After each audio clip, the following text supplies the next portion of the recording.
Good evening, everyone. Welcome to another Tuesday night live here at the Serious Angler Network. We appreciate everybody tuning in. As you can see, it is my mug today. Bailey is in Florida, having a grand old time on the down in Bienville, catching a bunch of largemouth. Well, I'm stuck up here where it's about 5 degrees, snowing, and very windy. It's quite miserable. So today we have an awesome guest on. We have Trevor Lo on from Minnesota, who is a smallmouth guide on Mille Lacs Lake. As you know, he was the college champion there in 2015, qualified for the Classic. So we're going to talk about that a little bit and just get to know him. So as always, too, if you have questions, make sure you file them in so we can get Trevor to answer them, whatever you guys want to know. Couple things coming up: Fantasy Fishing Live with myself, Bailey, Deacon, and Bart. We believe we'll be going lives on Thursday, right before the St. John's event. So make sure you guys get in on that. If you haven't, go to the Bassmaster.com, the fantasy fishing page, and get in the group. We have a lot of great giveaways going on. I know Omnia is throwing in a gift card, I do believe, and all of our other sponsors are tagging in on that as well. So you can win a lot of cool prizes if you beat us out and come in the top place. So make sure you get in on that fantasy fishing group. And without further ado, let's get Trevor on here and get to know him a little bit. Hey, Trevor, how you doing today, man? Good, man. How are you doing? Good. You staying warm over there in Minnesota? Yeah, it's like -2 right now, but I'm inside and I'm cozy. It's fantastic. I feel your pain. Yeah. I had to take my garbage out this morning because I was running late and the garbage truck was coming down the street. And I think I went out in shorts and a t-shirt and it was -1 and snowing. So I was like, this is fantastic. Crocs on and all. Yeah. So do you ice fish at all over there? Just real quick. I mean, I'll get out with friends and stuff, but like I don't have the gear for it. It's just it's a whole nother investment, and I hate sitting in front of a hole and just jigging up and down. I'd rather be casting. I am the same exact way. I ice fish for a little bit, and I was like, this is not fun at all. I'd rather be chasing steelhead on our frozen creeks, but it's a little too cold for that right now. So yeah, it's not fun. I can't stand winter. I wish I could become a snowbird, but I don't think my wife would ever let us move down south. So I got all my buddies that are running down to Florida right now and catching 7, 8, 9 pounders, and I'm just here with the boat in storage and twiddling my thumbs, So right. So when can you actually start getting out? Well, certain parts of the Mississippi are open year round. And depending on if it's frozen or not, backwaters have a tendency to freeze. But Maine, I can't really recall if the Mississippi fully freezes. I don't believe certain parts of it does, but other areas don't. We have a stretch of river here in Minnesota on the Mississippi that has a power plant, and it pushes out hot water. So with it doing that, you can fish it year round, even in the cold. But like I said, when it's below freezing, your guides are freezing and your reels are freezing and the drag starts to, just get stuck the whole time. And it just gets more of a hassle to fish than it's enjoyable. So quick steelhead fishing tip here for frozen guides. There's a company out there called Stanley. I don't know if you know about this, but they make an ice-off paste that you can put on your guides the night before. Yeah. So like with the heat and the convection and stuff, it warms it up. And all you have to do is like flick your rod and all the ice will come off your guides. Oh, nice. Yeah. Okay. So I put it on like my note down. Yeah, you can put it on like your line right above the lure and stuff so it doesn't freeze when you pull it out of the water and keep casting. It helps a little bit. Like if you're fishing in like -5 to 8 degrees, it's not going to help. That cold, yeah. Yeah, but if it's sunny out, like you won't get any ice issues at all. Oh, nice. Yeah. Cool. So I think it comes in like a little black jar about this big, and it's Stanley? like $7. Stanley, yeah. Okay. So when we get off here, I'll send you what it is. I'll send you a pic. Cool. So yeah. So let's digress a little bit and we'll jump into your fishing history. So talk about like your intro into fishing, maybe who got you into it. Yeah. Your first fish catch, first bass catch. When was it? So obviously my dad's the one who introduced me to fishing. A lot of people are introduced to fishing by their fathers, and yeah, it was no different for me. But I mean, we grew up pan fishing, a lot of so my ethnic background, I'm Hmong, and a lot of Hmong people, when they immigrated from Laos, they come here and they fish, and it's fishing for food. Mhm. So a lot of crappie, a lot of white bass, that whole deal. And I mean, even some of the older generations, they still keep bass that they catch. Obviously, we are more catch and release now. But yeah, I grew up fishing that way, and I think I was like 15 or so, and I was dating this girl at the time, and her uncle was the one who took me out on in a first pickup tournament, my first pickup tournament, and it was on the Mississippi. It was cold. It was early season, and I think that's kind of what got me hooked on the tournament bug, and I really enjoyed it. And from there, watching the Elite Series and those guys, and it's just like, man, I would love to do that. And, Mhm. and so when you catch that tournament bug, it's just like, that's all I want to do. Fun fishing's great and all, but man, I want to go and compete. Just being on the clock. Every decision you make affects the outcome of the day. So yeah, that's how I got started into fishing, I guess. So, do you remember in that first tournament, like anything specific about it that got you like hooked? Was there like a certain bait you were throwing that was like, Oh, wow, this is incredible? no, I mean, that was a tough bite. I mean, it was cold. It was early season. I think it was like April.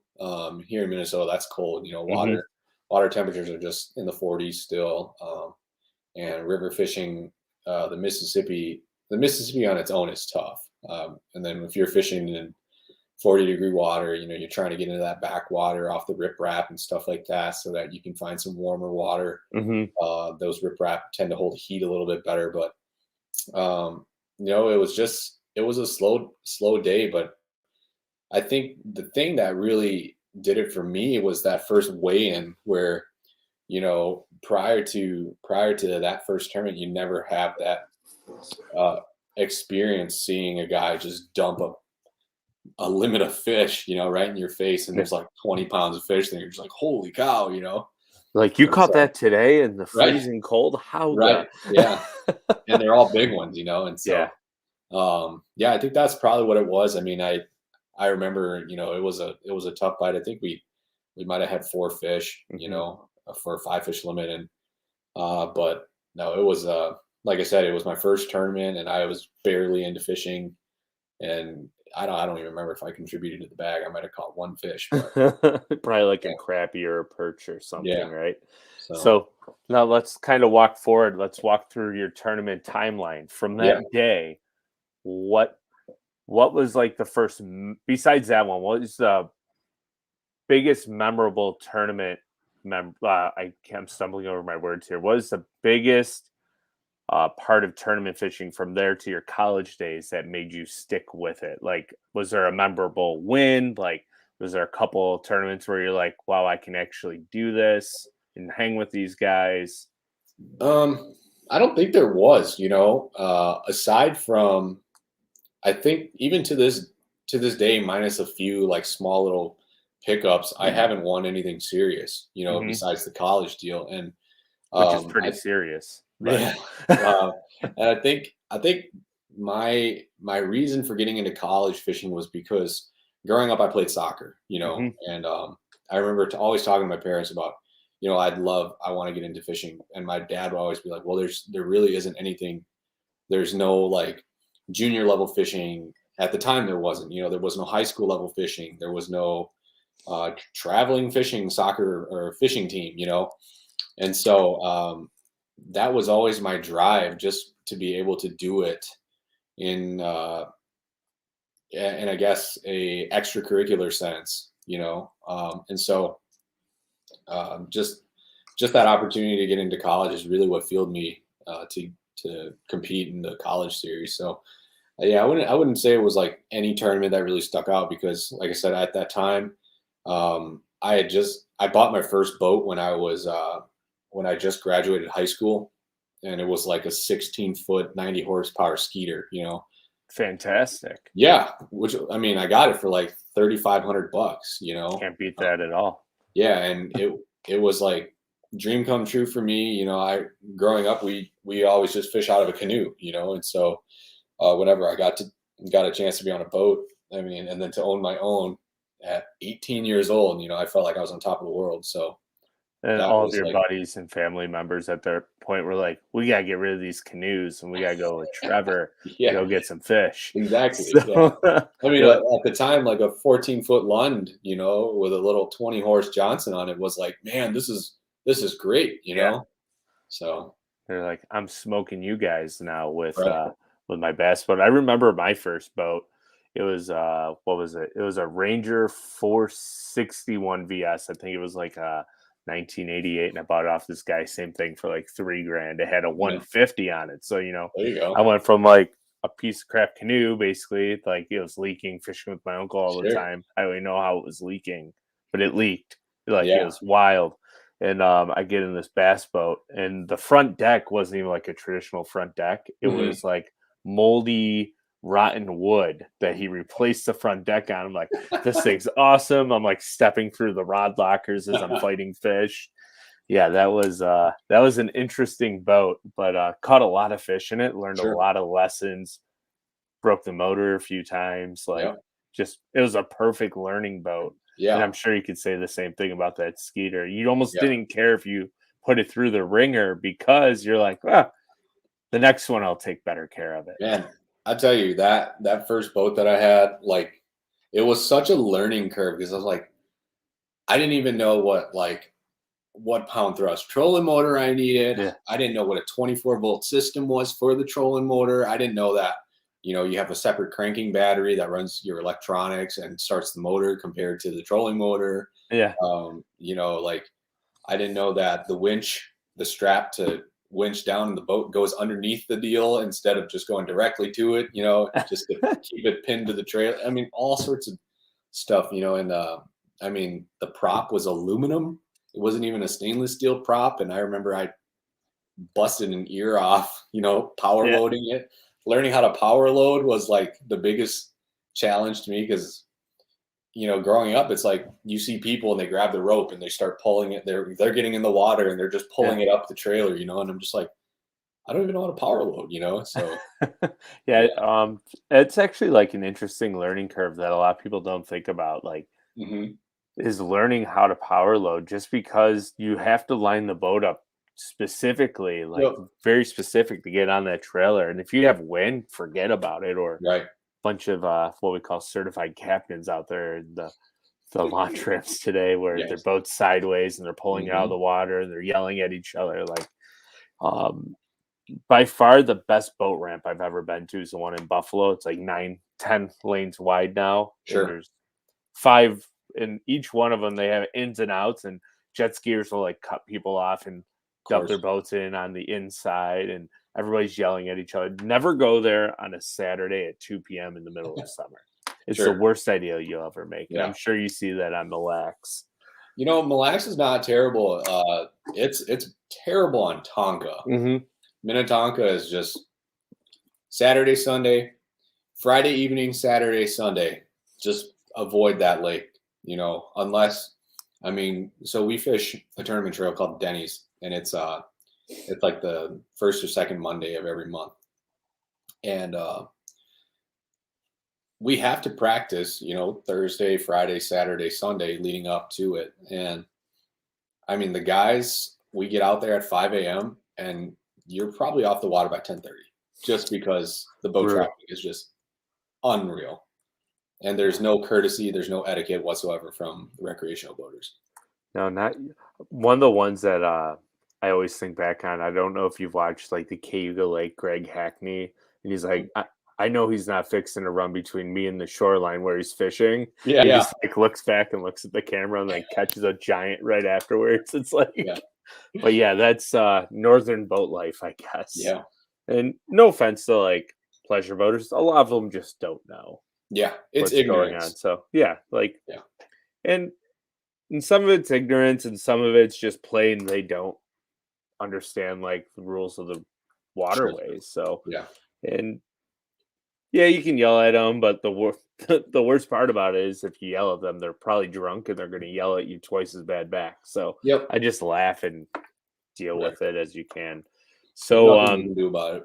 yeah. So now we're skipping from your first boat, the Skeeter with the 90 horse. Yeah. Take us on that progression and then into the college fishing tournament series, your that win to qualify for the classic. Let's Yeah. kind of go in that realm now. So Yeah. So I graduated high school, bought that boat, had it for a couple of years, maybe 1 or 2 years. And then I was working at the time and I didn't fish college until so here's the thing. My freshman year of college, I went to the U of M and I reached out to the guy that was running the club at the time. And I said to him, I said, hey, I'm a new incoming freshman. I would love to get involved with the team. And you know, what do I have to do to, get involved, be part of the team, fish tournaments, yada yada yada. And to this day, man, I remember word for word what he said. And he goes, well, there's really no real way to join the team, but you can go like our Facebook page. And seriously? yeah. And I was like, What? wow, okay, that's lame. And so, like, I was so deflated, you know what I mean? Because I was like, I had three college choices. I got accepted into Virginia Tech, North Carolina State, and the U of M, and I narrowed my college search down to my major, which at the time was fisheries and wildlife. And then on top of that, it was which schools had fishing teams, Hmm. and I think during that year would have been like 2012 or 2013. Virginia Tech was number 1 or 2, and NC State was like number 1 or 2 or something like that, Yeah. nationally ranked. And so I got into all three schools, but then I'm a Christian. I wanted to stay with my church, and so then I decided to just let's just go to my backup school, which is the U of M, and then made that decision. And then I just got blown off by this dude.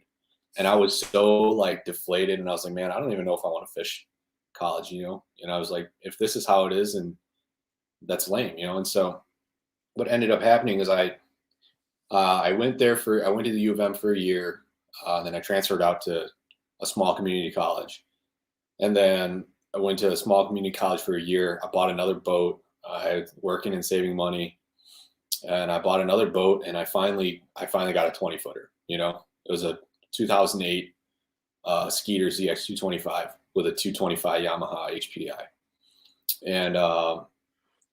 and just out of the blue, I was like, I wonder how this, like in the back of my head, I'm like, I hope this college kid that was fishing, I hope he just bombed every single tournament just because of the way he blew me off, Yeah. And so he had transferred out, and so I'm like, oh, there's a new guy running it. So then I reached out to the new guy, which was Chris Bergen, who ended up being my fishing partner in college. I said, hey, I reached out in the past, I'd love to get involved, yada, yada, yada. I got my own boat. I want to know how I can start fishing tournaments for the U of M, And he goes, yeah, why don't you come to our tournament meeting or our team meeting at the beginning of the year, and we'll talk and we'll figure everything out. So Chris and I ended up fishing that year together. And so long story short, our first tournament was FLW. It was their college open. It was the first time they were ever having one. It was 2015. And it was down in Kentucky Lake. And so I take this boat that I just bought the year before. And we go down there, we drive down to Kentucky. I'm getting my first taste of, reservoir fishing, never seen water deeper than 80 feet in my life, and ledges and yada, yada, yada, backs of creeks, main channels and this and that. And, in practice, I blow my lower unit on a house foundation, right? Ouch. And on top of that, we had like 3-footers in the lake. And I mean, it wasn't anything terrible, It was like 3-footers, and I put the boat back on the trailer and I looked down the hull, and the entire like hull is just cracked from front to back on the port side of the boat. And I mean, like, so if this is like the length of the boat, it's like vertical crack under where the top cap meets the hull, Yeah, it's right not under the good. rub rail. The whole thing just cracks all the way down. And I'm talking like big cracks, not just fiberglass, like cracks you could like slip a credit card through. Oof. You know? And so like first tournament, you know, and so that was like 2 days before we blew the lower unit, right? So I'm calling my dad and I'm just crying my eyes out because I'm like, Dad, I just spent like $20,000 on this boat, you know, my first tournament, the boat's destroyed, you know, I don't even know what I did. And I was like, I don't think I did anything wrong. There's no way that 3-footers could just beat up a boat that bad. Yeah. You know, if it's in good condition or at least in drivable condition. And so call my dad. I'm 12 hours from home, crying my eyes out. And my dad's like, you know what, Trev, just keep your chin up and, you know, just make the most out of it, you know, and then like 2 days later, blow the lower unit. It's like, great. Thanks, Dad. Yeah. I was like, dude, this can't get any worse, you know? And so we ended up fishing that tournament. We just fished the first day. We had a trolling motor. That's all we could do. So we just stayed right around the marina and we just fished, and we weighed 2 fish for like 7 pounds. And came back, didn't even fish the second day. And whatchamacallit? Turns out, long story short, that boat was lemon, you know. Original owner had it, totaled it, insurance took it from him, totaled it out. They sold it to a guy who covered up the damage and then traded it in through another dealer through consignment, sold it to the guy that I bought it from. Wow. So it was just a mess. And I mean, I had to go through so many hoops and hurdles just to try to figure out where this boat came from. You know, who were the previous owners? Is there any structural damage? Is there any reports of accidents? Yada, yada, yada. And so turns out that boat was a lemon, right? And I said, screw it. We're going to fish with it. You know, it takes in water, but, you know, we're not sinking. So yeah, from there, Chris and I, we fished Bassmaster College Series, and our regional qualifier was in La Crosse. And familiar waters, at least. In a sense, yeah. I'd never fished La Crosse prior to that, and I mean, I fished in Mississippi up in like pool 4 or 5, but never 7, 8, 9. You know, and so fishing down in La Crosse, I think there was like 80 something teams, and the top 13 qualify for nationals, and we took 13th place. And so I think we squeaked in by like 5 ounces or something like that. This is where the good fortune starts turning around, it sounds like. Right. So yeah. Got a leaky boat, pressure cracks all over the hull. Yeah. And you squeeze into the natties. Yeah. Awesome. Yeah. Squeezing in the natties. And man, Stevens Point, Wisconsin, Lake Dubay. I think we had 5 days of practice. We caught 2 fish, you know. And I'm just like, dude, this sucks, you know. And I remember we went to the tournament meeting, and Hank Weldon, if you're familiar with Hank, he was running the college series at the time, and Hank comes in the room. We're in this auditorium, and all the teams are in there, and Hank goes, "So guys, how's the fishing been?" And everybody just looks at each other. We all just start laughing because it's been so bad. Yeah. And so Chris and I, that night, we reached out to Hank after like the tournament dinner or whatever they put on for us. And there was a dam in the river, big buoys that say, you know, keep out of the dam, yada, yada, yada, you know. And so we talked to Hank. We're like, you know, are we able to fish that? And he goes, yeah, you can fish it. You just have to have your life jacket on. Those buoys are there just for liability purposes. And so we're like, oh, okay, you know. And we hadn't practiced it at all in practice leading up to the tournament. But day one of the tournament, we're fishing for like 3 hours, haven't even got a bite, you know. And we're like, yeah, this is the way this tournament's gonna go, you know. And like a quarter mile up the river is that dam, and we're like, we got to go try it out. So we run the boat up there. It's super shallow getting into it until you hit like that pool where all that backwash is in the dam. And 15 minutes, we had our limit, you know, which is 3 fish, right? And we're freaking out. We're like, oh my God, there's more fish we've caught in a week. And so we get out of there. And then like, as soon as we pull out, 2 more boats go in there because they're like, well, another boat just went in there, so maybe we can go in there. And then like An hour later, we get this mass text from Bassmasters like, the dam is open for fishing. You must wear your life jackets. And we're like, crap, you know? Yeah. So yeah, day one we fished. We I think we ended up in like 5th place or something like that after day one. And then on day 2, they flipped the takeoff order. And so now we get up to the dam and there's like 10 boats in there. And I mean, it's basically, the dam is like, if you imagine the spot where all the boats are is like a football field. If you go up from the end zone to probably the 30-yard line, that's about the amount of space. And there's like 10 boats in there. And so we're like, crap. So we just squeezed in.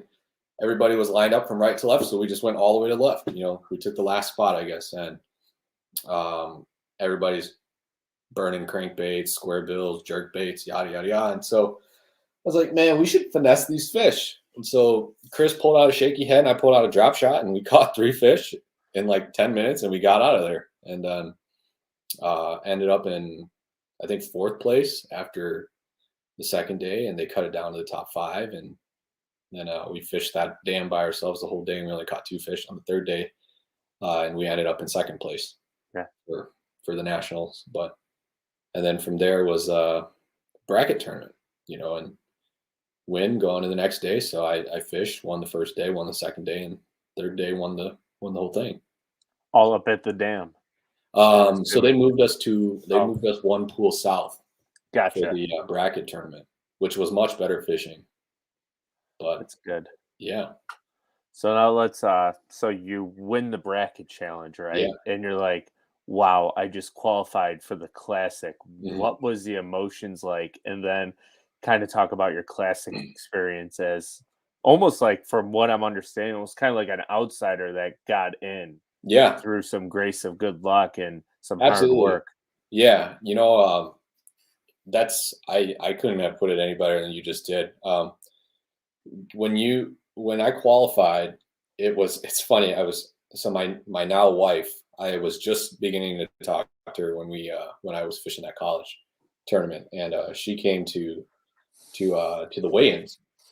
And when I won the bracket tournament, I got on stage, and I mean, it was just like, it's been like 9-10 straight days of fishing up at 4 a.m, you know, and you're grinding and so hard to even catch a fish. There's so much stress, and then you finally win, and you get on stage and nothing but just tears. You know, you can't even talk.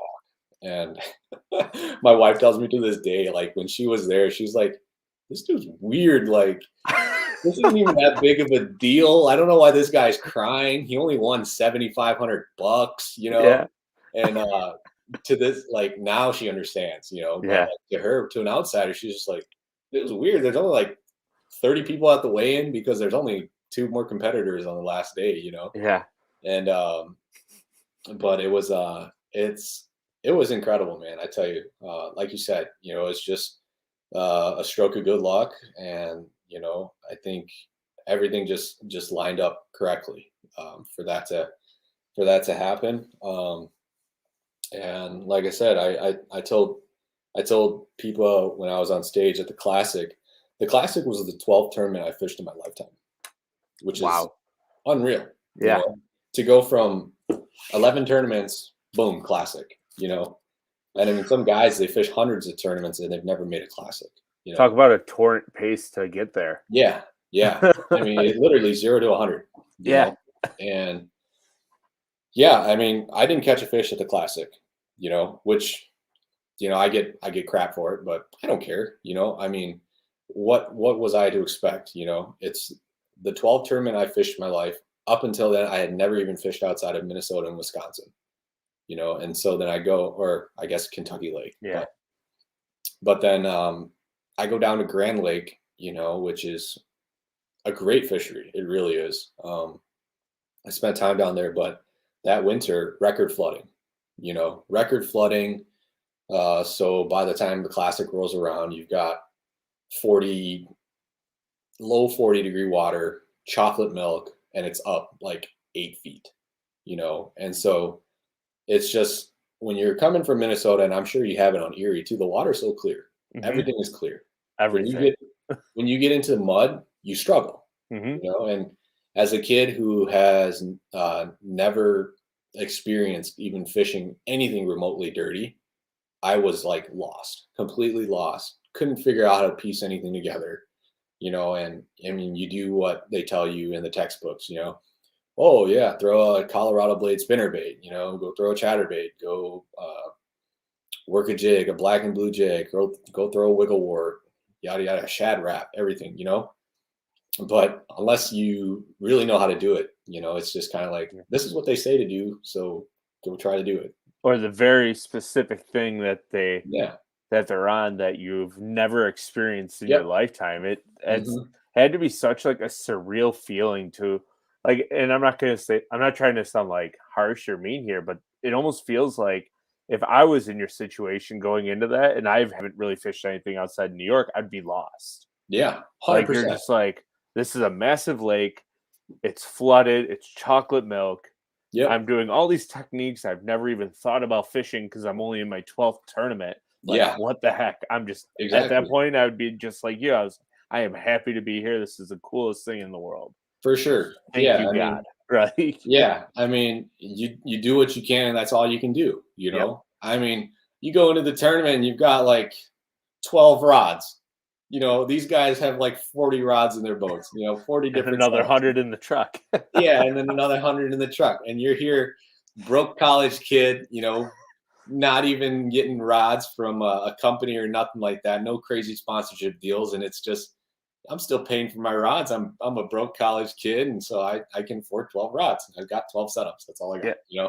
And four of them are spinning rods because we live in Minnesota, And so, um, yeah, you go in with such little fishing experience, tournament experience, especially when you're going against guys like Kevin, Swindle, freaking Hackney, and Brandon Polnick, Aaron Martins, Christie, and it's just like, really, you think the college kid that has no experience is really going to do all that great, and who knows, But then again, it's like you said, completely lost, and it was just a matter of enjoy it. You don't want to beat yourself up over it to the point where you can't even enjoy it and the Mhm. fact that you're there, Yeah. and yeah, so that was and funny enough, Edwin Evers ended up winning that tournament. And I don't know if you remember the third day of the tournament where he's chucking a jig in that clear water Yeah. and he whacked like 29 pounds or whatever, or 27 or whatever it was. I was a quarter mile from him because in practice, I went up there because I was like, oh my gosh, there's clean water in the Yeah. elk, and I went up there and funny enough, if I would have so it was kind of a bend in the river, and I went and I got right to the bend and I saw that area and I was like, oh my God, there's trees. Like I'm talking like trees, like Yeah. completely fallen in the middle of the river channel. And I'm, like I said, I'm this young, inexperienced guy. And I'm like, I've got this brand new boat from Skeeter. I don't want to damage it. I don't know what that water looks like. It's not really marked on Lake Master or whatever. Yep. So So I just turned around. yep. You're like, yep, not for me. And Yep. I just turned around. And turns out that was the winning spot in the tournament, yeah. And it's just like, oh well, not meant to be. Hey, So, the experience, like just being there, like the entire aura of the classic yeah. just had to be surreal. So let me ask you this question. How was it being around all of those anglers? Did they like talk to you? Were they more like gun shy? Like they're like, oh, who's this college kid coming in here? Who do you think he is? Or were they all like super cool? Like, hey man, like, did you tell them it was only your 12th tournament ever? Like they're all like, what? Like, what? Yeah. So Like, I'm curious on that. I feel like there's a guy that gets kind of a rep as a kind of like a jerk, and that's Skeet Reese. Yeah. And man, I tell you what, he was the only guy that came up to me and introduced himself to me. Interesting. Surprisingly, like going into the tournament, obviously everybody has their reputations and you hear stuff, a lot of hearsay. And we ended up being on this bus going from, so we had like media day. And obviously there are guys that you go and you introduce yourself to. Like my last name is Lowe, so I was right next to Bill Lowen the whole time. Okay. And Jordan Lee, And so on the bus ride back, I'm just sitting there by myself, kind of observing all these guys that are like Soaking it up. my childhood superstars, and Skeet, he's like, "Hey, you're the college kid, right?" And I'm like, "Yeah." He goes, "Hey, nice to meet you. I'm Skeet. What's your name?" And I said, "Trevor." Yada yada. And yeah, Skeet was literally the only guy that went out of his way to, shake my hand. And obviously, there are guys that I had met prior to that. Brandon. Mm-hmm. Brandon's a buddy of mine, and yeah, he's awesome. And so like we knew each other, but of the guys that were like, so before the classic, you fish a couple opens, because of the January tournament down in Florida and all the other ones. And so I met Brandon and I'd met some other guys, and so I knew those guys. But of the guys that you hadn't met yet, Skeet was the only one who went out of his way to introduce himself to me. But I will tell you, at the tournament meeting, it's pretty cool because everybody's sitting in there, but as soon as Kevin Van Dam walks in the room, it's like everybody knows Kevin Van Dam just walked into the room. Does it like go quiet? It's almost like there's a rush of wind that hits you. You know what I mean? It's like an aura that he just has. And he doesn't. Wild. Yeah, he doesn't try to like, oh, here I am. But it's like if Kevin steps in the room, everybody's like, oh, Kevin's here. Hey, Kevin. Yeah. Hi, Mr. Van Dam. But I think one of my favorite parts of that tournament was morning takeoff, first day. And Kevin was maybe 4 or 5 boats ahead of me, something like that, in takeoff order. And the way they have us, so they have us lined up on these docks. And so then we reverse a little bit, and then we pull forward, and we do like this swing around the shoreline for all the crowds that are there. And Kevin, he makes this swing, and like he kills his motor, and he stands up, and he goes, "Let's go!" Right? And the whole crowd just blows up, and I'm just like, that's Kevin Van Dam. That's wild. Yeah. There's like 2,000 people standing out there in the cold, and he's just like, "Let's go!" And like everybody just blows up. Oh, it's so cool. Yeah. I mean, they got choppers flying and like cameras and like all the local news, and the choppers are flying, like the water's being kicked up by the chopper blade, and you're just like, holy cow, this is crazy. So. Never expect to experience something like that so young in a tournament fishing career, right? Like,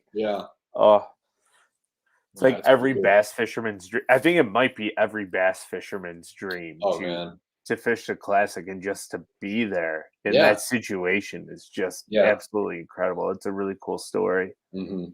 So it's you can't really like put it into words like how awesome that experience is. Yeah. And just being around like idols and everything, I could just imagine like the starstruckness, me like, whoa, this is wild.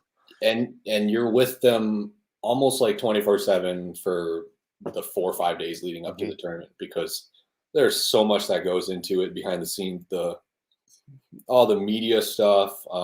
We did this children's hospital thing, all the dinners, night of champions, it's incredible, man. It's so cool. Yeah. I'm slightly envious, but I don't know if I'd ever want to be in that situation, because I could see myself just being like frozen, like just don't know what to say. And I'm a talker, so I'd be like, this is so surreal. I feel like I would lose my mind. For sure. So it's a place to... I don't even know how to like phrase it. It's just one of those, it's like a hallmark of the fishing industry, right? Like everybody dreams of it, but it only comes true for so many. And it's so cool that you got to experience it so young in your fishing career. It's a story that possibly nobody else will be able to tell, that on my 12th tournament was the Bassmaster Classic, which is just wild to me. Right. So, man, that's so cool. Yeah. And I mean, that's including like tiny little pickup tournaments, like these are like $50 buy-in tournaments. Like it's not even like sanctioned 12 sanctioned tournaments, Wow. So just crazy. Yeah, that's awesome. So now we have Trevor guiding in Yeah. Minnesota, right? Like, Yeah. so I'm sure a little bit of this classic berth and college bracket winner probably like catapulted that a little bit. Mhm. So when did you start guiding? I've been guiding for about 3 years now. And a lot of it was after obviously the Elite Series came to Mille Lacs. Hmm. A lot of the Minnesota guys up here, we've known Mille Lacs has been good, and it was kind of a secret in a sense. It definitely didn't have the notoriety as it does now, Hmm. and the fishing is a lot tougher now than it used to be. Um, but started guiding about 3 years ago, and I've enjoyed it. I mean, guiding can be fun. It can be rewarding seeing people catch fish, but obviously it has its own uh, pressures to it, and I'm sure you understand that. Just you get into the zone where like you got to put people on fish. They're paying you Hmm. to put people. They're paying you to put them on fish, and yeah. So there's that other facet of pressure that's a little different from tournament fishing, but nonetheless, it's still about you having to be on fish. Yeah. So let's dive into this a little bit. So you guide mostly on what, two lakes, correct? Mille Yep, Lacs and Tonka, Minnetonka. which is right in the Tri-City area. So the pleasure Yep. boat traffic is got to Yeah. be absolutely wild, right? Yeah. So is there specific times when you're guiding on one or the other lake, or is it all based on client? Like, do you persuade people like, let's go up to Mille Lacs because it's gonna be quieter, the fishing's a little tougher, or like, are they just like, I want to catch smallies, so you go there, and then the guys that want to go to Tonka are like, I want to catch some big old greenheads, so let's go Yeah. to Tonka. Like, how do you break that down with clients? Yeah. I think anybody who fishes smallmouth know that middle of the summer can be difficult. Um, Springtime is lights out, fall is lights out, and that's generally when I like to have my clients on Mille Lacs. Minnetonka shines in the dead of summer. You get that milfoil, you get the deep coontail, and those fish they push offshore and they school up really good. And so if it's like the dead of summer, you get those dog days, your Julys and your Augusts and stuff like that. I try to get my clients out of Minnetonka if they're willing to. Obviously, there are people that come from out of state and they're in Minnesota to fish Mille Lacs. They're not there to fish Minnetonka. And so they have Airbnbs or they're staying up at a resort in Mille Lacs. So I'm not going to have them drive an hour and 40 to come fish Minnetonka, especially if they're from like Texas, because they can go and catch fish. They can go catch largemouth down there. They want to come to catch smallmouth in Mille Lacs. But if it's a Minnesota client, um, I'll take them where they want to go. I'll take them out wherever they want to go. But I personally prefer to do spring and fall on Mille Lacs, and then the middle of summer on Tonka. Fair enough. So when you're getting into like smallmouth fishing on Mille Lacs or Tonka with largemouth, like what are your go-to things to put in a client's hand, like technique wise, rod and Sure. reel, like kind of dive into that so people know what they can expect from you if they do decide to book a Yeah. guide trip with you. Yeah. So I have a policy where I don't use live bait. I think a lot of us bass guys, we stick to artificials. It will obviously be tougher than throwing live bait. Anybody can go drop a sucker minnow and Mille Lacs and catch 4-pounders. So when I'm up in Mille Lacs, depending on the time of year it is, springtime, obviously a Ned rig always comes into play. And I wouldn't say that's the easiest thing for people to throw because and I'm sure and a lot of people know, with a Ned rig, you want to go with the lightest weight you can get away with and still fill the bottom and stay on the bottom. And that can be challenging for people that have very little fishing experience. And you're going to get the full spectrum of experience in terms of angling experience in your clients. You'll have some people that have never thrown a rod before, and you have some people that think that, they should be telling you where to go on the lake, and so with a Ned rig, it can be challenging because, you want them to throw an 1/8 ounce so that they don't get hung up in all the zebra mussels and they're not just breaking off every 3 casts, but then Some people have a hard time just letting it sit. Yeah. You know, have a hard time shaking the line on slack. So what I really enjoy putting in people's hands is a paddle tail swim bait. You know, It's easy. Cast it's it out easy. and slow retrieve it. Exactly. You know, there's really no wrong way to fish it. I mean, sometimes you might fish it too high in the water column, but I don't ever think you can fish it too low. Yeah, I agree with that completely. Yeah. So that bite is so much fun too because the rod gets ripped out of the client's hands. Yep. Well, and the thing is, you know, there's no slack in the line generally, unless the fish just trucks the bait, you know. And so, you know, when you're having people throw out a Ned rig and they just hold it like this, the wind's blowing, they got a big bow in their line, and you're watching your braid because you have high vis braid, you know, and it starts running off to the right. You're like, set it. Set the hook, and they set the hook on slack, and they don't know any better, or they just start reeling, you know. Well, reeling really quick might be better than hooking on slack. This is true. So yeah, and that's what I was saying. The swim bait is so much easier. You know, it's just chuck it out there, let it hit the bottom, just start winding. You know, and you'll know when it's a fish because, and I tell my clients, you know, like if you feel it bump and it kind of has like a little pull back with the bump, that's a rock. But if you feel it bump and there's slack, like it just goes mush and you lose all feeling. Yeah, hit him. You know, stick him or just keep reeling. Eventually, he's not going to let go of it. You know. Yeah. He's hungry. So, he's eating it for a reason. So now we're on Mille Lacs. Now, what happens if you have to go to Tonka? Like, what are you doing there as opposed to smallmouth fishing? So largemouth fishing is an entirely different animal. It is when guiding. So on Minnetonka, we fish grass. It's either it's grass or it's rocks. You know, and it's like I said. If you have clients that understand and know how to fish, you can put a bait caster in their hands. If they don't, it's a drop shot with a wacky Senko. It's a wacky Senko. And you're gonna hate me for having a medium heavy spinning rod, but a medium heavy spinning rod with a Texas rig. You know, why? You got to do what you got to do. Like I understand completely. So like, not every person's gonna know how to flip weeds with a bait caster. So you do the next best thing. You tell them to pinch the line on the spinning rod, open the bail, and you can just flick the wrist, and it's the same motion. Pendulum swing.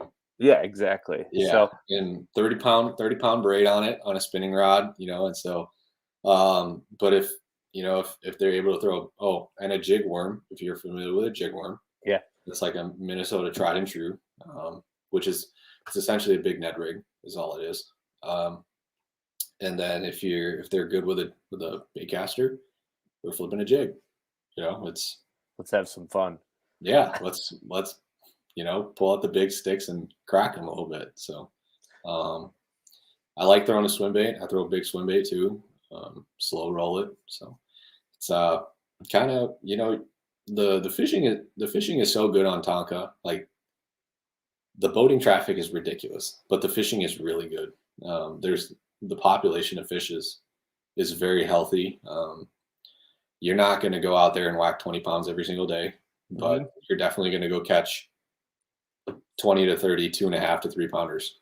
Sign me up. That sounds like a riot. It's awesome, and so I mean you'll definitely run into 4s and 5s out there, but it's not like, generally speaking, you're not going to run into like a 22 pound day every single time you're out there.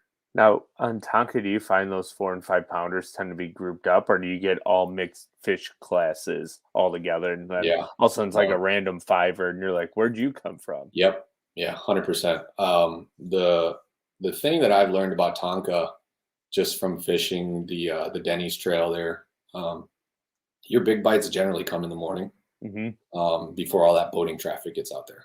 And I don't know why that is, but it's literally go hit your 10 best spots in the first 2 hours of the day. And if you don't catch one in 5 casts, move.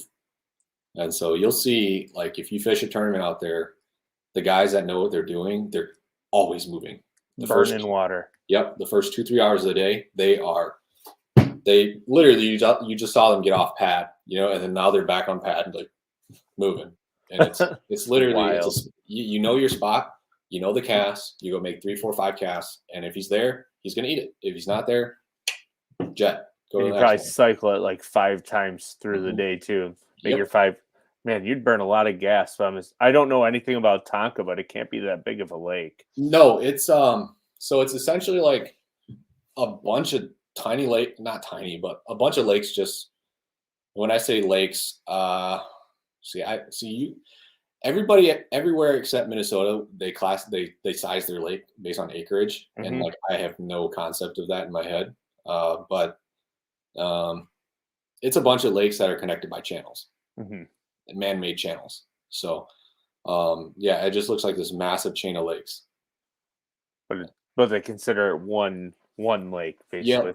Yeah. So all these little lakes that are connected, they call them bays. So, yeah. Interesting. It's very interesting. Well, and the cool thing about Tonka too is because originally I'm believing that they were originally all different lakes that are just dug out to connect. Each lake or each bay has its own characteristic to it. The west end of the lake is dirty. The east end is clear. The west end has a ton of rocks, and the east end doesn't have. Well, it has rocks, but it's a different kind of rock. It's not like super clean rock. The west end has some grass, but there are some areas where it's just dirty mud and rock. And water clarity, and if it's bright and sunny, there's some bays that are better than other bays, and if it's cloudy and windy, there are some bays that are better than other bays. So yeah. It sounds like it'd be not so much a pain to figure out if there's so many different bays as it's classified, but it definitely have to put your time in there to know the cycle, which it goes with fishing in general. Right. So we do have a question in here from Fishing the Southeast. Yeah. And he wants to know how you like to approach and catch suspended fish. Man, suspended fish are like super, super tricky. I think if they're deep, so like first thing that comes to mind is like down in Smith Lake, Alabama, spotted bass, that sort of stuff. Man, I love catching them on a jerkbait. And you can just slow roll a jerkbait because it has such a crazy wide wobble to it. You don't even need to jerk it per se. And paddle tail swim baits, you can fish them anywhere in the water column. And I know guys that are catching fish, just vertical dropping if they're deep enough. If it's, I don't think, especially here in Minnesota, we don't deal with too much in terms of fish that are suspending because our water generally is not that deep. 25 feet is deep for us. And generally, if they're that deep, they're relating to the bottom, or they're on top of the weeds or they're right on the weed edge, So we don't have to worry about that too much. But down south where you get those big man-made reservoirs, I think that's where that comes into play more. And like I said, a jerkbait, trying to run it down to where you're seeing them. And or even, I guess, like Lake Champlain, I fish Champlain, or you're drop shotting like 40 feet of water. And sometimes they're down in 25, and you can just drop shot on them, but just hold that bait right in front of their face instead of letting it go all the way down. So they'll eventually eat it. And that all sounds great to me. I personally, when I fish like suspended fish, the hardest part for me on Erie, and I hate to interject here because this is about Trevor, right? No. But on Lake Erie, suspended fish can be real funny because you never know really what they are until they bite it or react when you drop on them. Yeah. Just because when you hit 40 foot or 30 foot, it could be a school of white bass, it could be walleye, it could be smallies. And you can usually tell if it's a walleye because if you hover it there or you drop it below, it won't move. Right. But the smallie will chase it instantly. Yep. So they might not eat it, and then you can bring it up and they'll chase it all the way to the boat. Yep. Like they're the dumbest fish alive. They're kind of like lake trout in a sense out in the bigger lakes because they just chase and eat. That's cool. Like white perch and stuff or yellow perch, if you drop down there and you hold it, you'll just see that perchy perch bite. but I almost always drop shot suspended fish because if you're good with your 2D, you can watch your bait drop down to them and see how they react. Right. And personally, I don't have any of the crazy electronics on my boat. Yeah. I have HCS Lowrance Lives, and I learned how to catch them on my 2D fishing suspended fish, which is fun. Yeah. But 603 Bass here says Lakes region of New Hampshire and a lot of other areas in Vermont has some amazing deep waters to fish. Last 6 trips out, we were fishing 40 to 55 feet nonstop, but a Demiki rig was most effective. So I think that was what he was getting to in his point. But he also said he thought that you guys had much deeper water out in Minnesota. Mm-hmm. So I think that was his follow-up point, which is pretty cool. Yeah. We, I think, when I went out to the St. Lawrence this past September and fished Ontario, that was the first time, I really had to fish a lot of water deeper than 40 feet. And I mean, you're catching smallies in 60 foot of water, but they're all the way at the bottom too, which is crazy, and you pull them up and they just inflate like a balloon. Oh, it's wild. But 18-inch fish that's this big around. Yeah. And I mean, he's like lopside all up in the live well, Yeah. Fins are just like, I don't know what to do. But I did see a school in 50 foot, and they were up about 20 feet up. So they were like in 30, but it was 50 foot. And what I ended up doing was I pulled out a 3/4 ounce white chatterbait. Mm-hmm. And I saw him on live scope, and I fired out past him. And I'm just like, I wonder I didn't know what kind of fish they were, So I just start burning this chatterbait through them. And sure enough, as I see my chatterbait go through the school, there's like 4 of them that just tail it and just gong, and I'm like, well, probably smallmouth. And sure enough, yeah. That sounds like way too much fun. It's awesome. When you can crack smallmouth on a bait casting rod. It's like 30 feet of water. Well, 30 over 60, and they're probably like 3.5 to 4 pounders. Probably every single one of them. So they just smoke the crap out of it.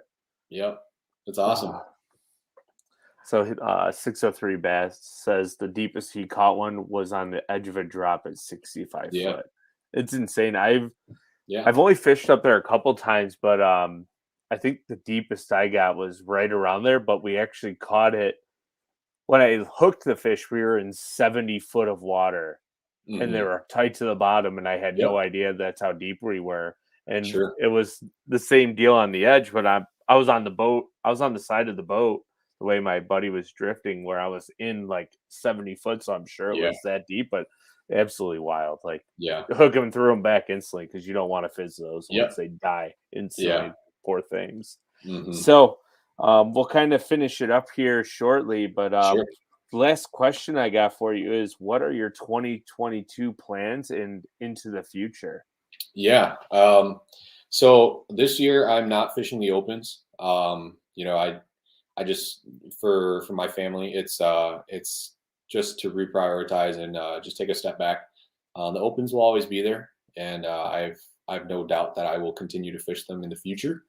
But just right now, I just have some stuff that I need to tend to first. And as far as other plans for this year, probably just going to be guiding again, fishing local tournament trails here.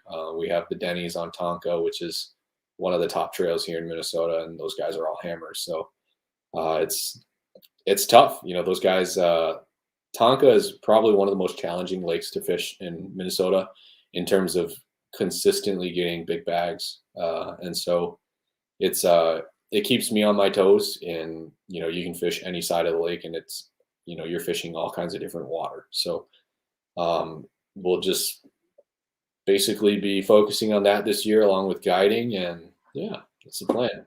So is your summer pretty booked up already for guide trips, or are you? Not so much. No. Yeah. I've got some clients from last year that are booking again. But, and generally, I'm not sure how it is with you, but, I usually get booked like 2 weeks prior to when we go out. So, I mean, it usually always ends up filling up, but it's kind of a waiting game. Like, 2 weeks from now, I don't have anything going on. But then sure enough, like 2 days later, 2 or 3 people are reaching out to you. So sorry, honey, I got to go on a guide trip again tomorrow. Right. Right. We can't grab lunch today on your lunch or Exactly. something like.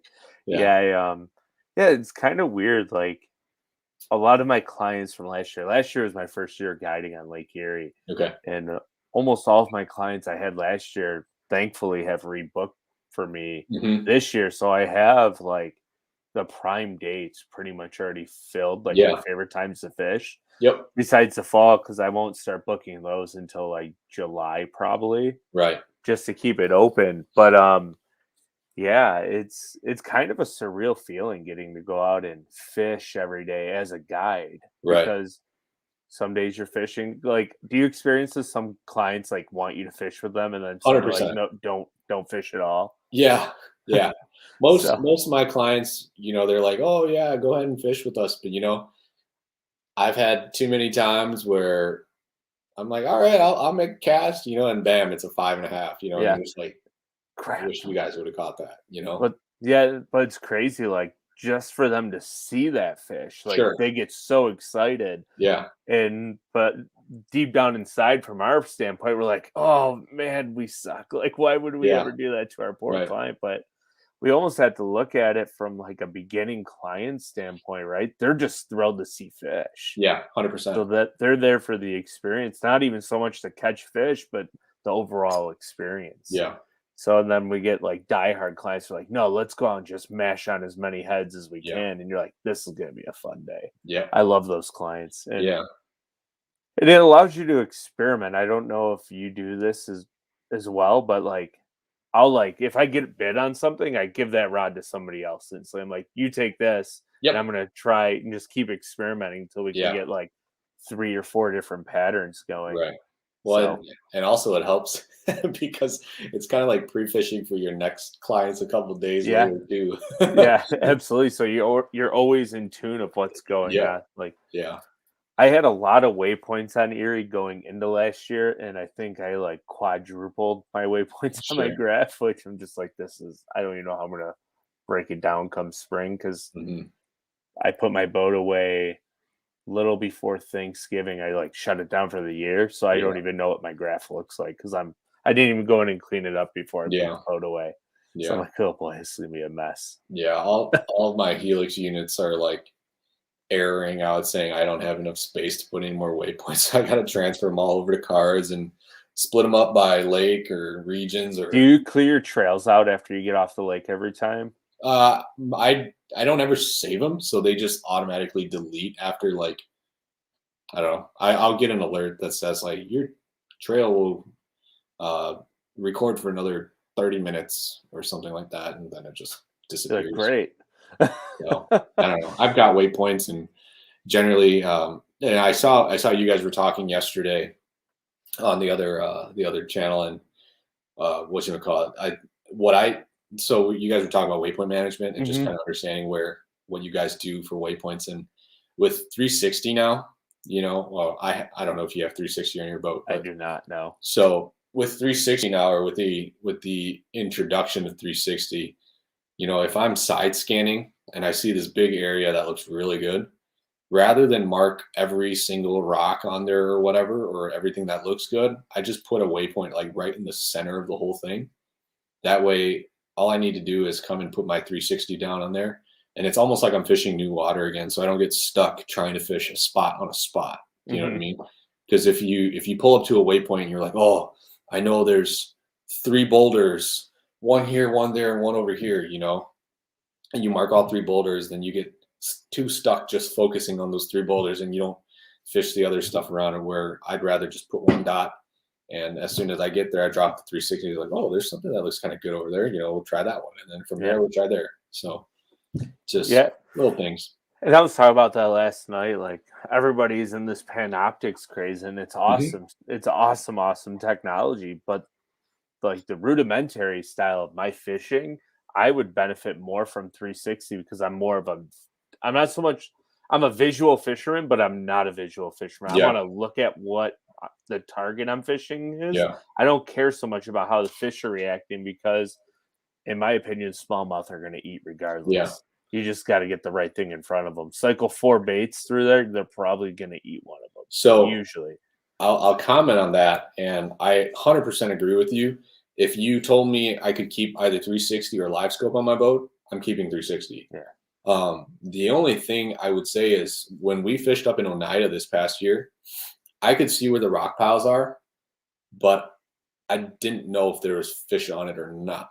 And so the way the bite ended up being, it was such a dead stick bite for me that I would throw at a rock pile that I had marked or I see on 360. I'd throw at it, I'd get into the rocks and I'd feel it, and I would just kill my bait. And you would wait, that little orb.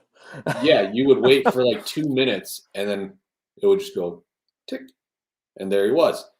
But if you had 360 or if you had live scope, you could see the rock pile on 360, and then you could turn live scope right to it. And if you see a fish there, or at least if you throw and you see your bait and then you see a fish rise up, then you know there's a fish, and you're like, okay, now I'm going to sit here and wait. But if there was no fish, then you can just get on and move to the next one. You don't have to sit and soak it for 2 minutes if you don't have live scope and you're soaking it where there's no fish, you know? It makes you more efficient. Absolutely. So, but I mean, I guess my whole point of this is if you understand and know what you're looking at with the technology on your boat, you can be almost as efficient as somebody that's running live scope. Because I mean, one of the best anglers in the world was kicking everybody's can with 360 the last couple of years while everybody's running live scope and Brandon Polinick. Yeah. So, but he had that thing so dialed that he knew what the fish were doing just by looking at his 360, which is just mind blowing to me as somebody who hasn't really ever used it. And I have buddies who love it, and I have buddies who absolutely can't stand it. And I think it's just understanding the technology and how beneficial it can be for you. Yeah. And everybody's different. So, like, in a perfect world, I would have every piece of technology I could on my boat. But at that point, you're sending 92 different bings to these fish, and they're probably not going to eat. So, for sure. Well, and I mean, I tell you, I had a client out last year, and we're on Mille Lacs, you know, and I was just throwing a Ned rig, and I was throwing just your standard turd, you know, 2.75, and I was like, live scope, fish is, you know, 40 feet in front of me, fire it out. You could watch that little Ned rig go down, and it landed right on his nose, and he just jet out of there. And I was like, what? You know? And I did that, and it happened like 3 or 4 times. I'm like, are they scared of my bait? Like, what's the deal? You know? So I pull off that turd, and I used a little turd craw instead. And sure enough, find the next fish, straight down. And as soon as that bait hit the ground, boom, picked it up, you know? Went to another fish, boom, same thing. And I'm like, huh, if I didn't see this fish react, if I didn't see those other fish react the way they did, I would have never guessed to switch, you know? And sometimes that could be, and it's not, that could be, that is the benefit of having live scope, you know? Well, it's real-time data is what it comes down. From an analytical standpoint, it's real-time data. And you have to know how to you have to have the know-withal to understand what's going on. Some people are just like, oh, that fish didn't want to eat, and they'll do it all day. But it's understanding the experience on the water and knowing when to make that change. And shoot, you could have made that change, and that fish could have bolted out there twice as fast. So it's just wild. But like some guys like Patrick Walters on the Elite Series truly showed everybody what live scope can do when it comes to jerkbait fishing, which is just crazy. Yeah, he can catch them. That's for sure. So my favorite I have 2 really fun live scope stories. One, I caught a fish in a tournament with Destin DeMarion this past September on Erie, and I got one in the boat, and I throw it in the live well, call out like a smaller one, and I get back on his bow, and there's a smallie. Well, there's an orb. We didn't know what it was at first, like 10 feet below the boat. So I think it followed the other one up and just sat.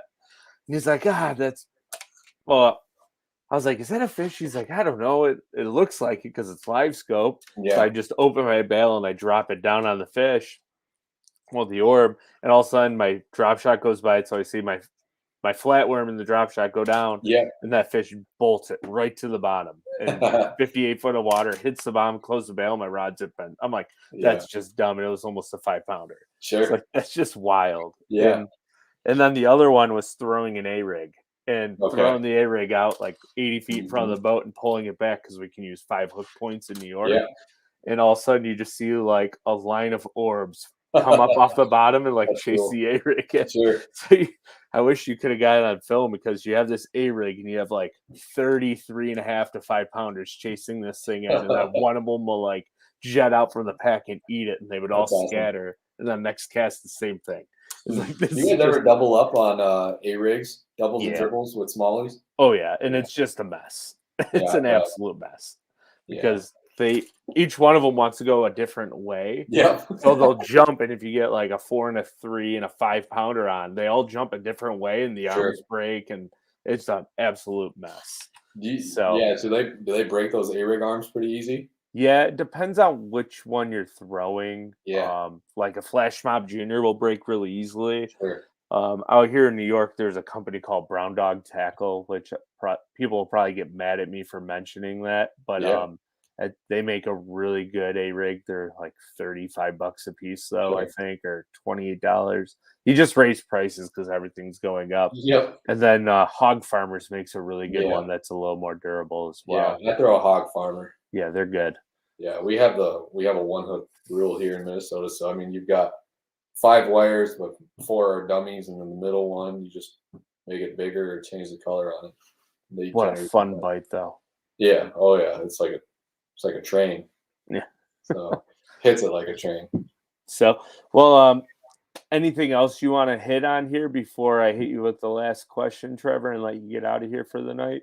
No, man. Like I said, I just appreciate you reaching out to me, having me on the show. It's a blast. I mean, thank you. Anytime I can hang out with somebody and chat fishing is a good time. So, well, maybe we'll work on maybe at the end of summer, going into fall after guide season, and see how things went. But all right. So for the last question, this is our favorite one that we ask everybody new to the show. It's Bailey's brainchild, and he'll probably ask it 100 times better than I will. But you're sitting down for dinner and you have steak and beer, and you can bring 3 friends along, right? And these 3 friends can be present day, fishing industry, non-fishing industry, or back like 500 years before Christ. Who are the 3 people you're bringing to your steak and beer dinner, and why? Oh man, steak and beer dinner. Holy buckets. Man. Yeah, talk about blindsiding you. Oh yeah.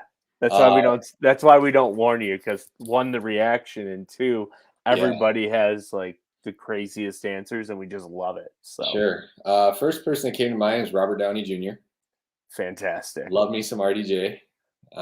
Because obviously Iron Man, I'm a huge Iron Man fan, and he's Tony Stark, and I think he's a phenomenal actor. He's probably one of my favorites. In his background too, like before he became an actor, his story, if people don't know it, is absolutely awesome. It's the American dream, right? If you put your mind to something, you can do anything you want, because that guy had a pretty bad upbringing. Yeah, for sure. So. All right, so RDJ, man. Who else would I bring? Man, it's got to be some Vikings player. I love the Minnesota Vikings. It'd probably be Randy Moss. Got to get me some straight bass, homie. Yeah, that's incredible. Yeah. I guess he fishes too, from my understanding, which is awesome. Yeah, he's all about bass fishing. Steak and dinner, steak and beer. Man. Oh, this is hard. Does it usually take people long to answer this? Oh yeah, 100%. So. Okay. Oh man. Awkward silence for 15 minutes while I try to figure out the third person. It could be anybody. Yeah.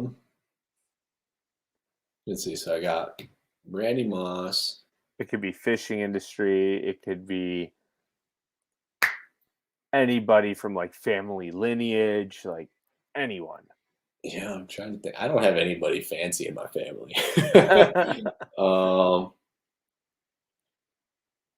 I need somebody funny. Who would be funny? Moss would be funny.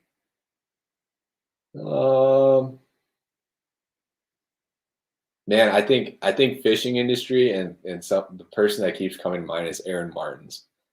I love Aaron, dude. Yeah. He's such a good dude. So yeah, I'd probably go Aaron Martins on that. I feel like you could resonate with the other two guys that you chose there too. Yeah, yeah. Aaron's a good dude, man. He really is. I only got to know him through the classic and that whole deal, and he was one of the guys that was really nice to me after winning the college series. And when I met him at the classic too, and we kept in touch here and there. But like I said, he's as good as everybody says he is, in terms of the kind of person he is, and obviously his fishing as well. But yeah, if I had to pick one from the fishing industry, it'd probably be Aaron, just because. It'd be a great dinner. Yeah, it'd be a lot of fun. I've like I said, Aaron's so goofy. Whatever comes right here comes right out of his mouth. There's like no filter. But that's what makes him awesome. Did you ever see the movie Tropic Thunder by any chance with Robert Downey Jr.? Like that Robert Downey Jr. at that at that dinner table would be hilarious. Yeah. Like, oh man, that movie is wild. But what do you mean, you people? Yeah. Yeah, that's pretty funny. Yeah, like talk about a movie that probably wouldn't be able to be made today. Yeah, 100%. 100%. It's wild. Yeah. So, but Trevor, thank you again for taking the time out. We went a little past an hour, so I greatly appreciate you hanging out. Best of luck in 2022. Hope to see you back in the Opens in 2023. When you come through New York, let us know. And I will. Well, Bailey lives like 10 minutes from me, and we'll get out fishing one day if you got a spare day. We'll have some fun. Yeah. So, but for now, man, stay healthy and safe, and you have a good evening and stay warm. All right. Thanks again. I appreciate it. Yeah, my pleasure, man. You have a good one. Yep. Yep. You too. Bye now. So, thanks everybody for tuning in. It was awesome getting to know Trevor's backstory here and everything that he went through. 12 tournaments, Bassmaster Classic. Talk about living the absolute dream. Thank you for the couple questions and comments that we got coming in here through the YouTube and Facebook. You guys are awesome. If you didn't already, please make sure, if you're feeling generous, to give us a like and a share. This will be out on MP3 tomorrow morning, and it will always be able to be streamed here on YouTube. So for now, everybody have a good day.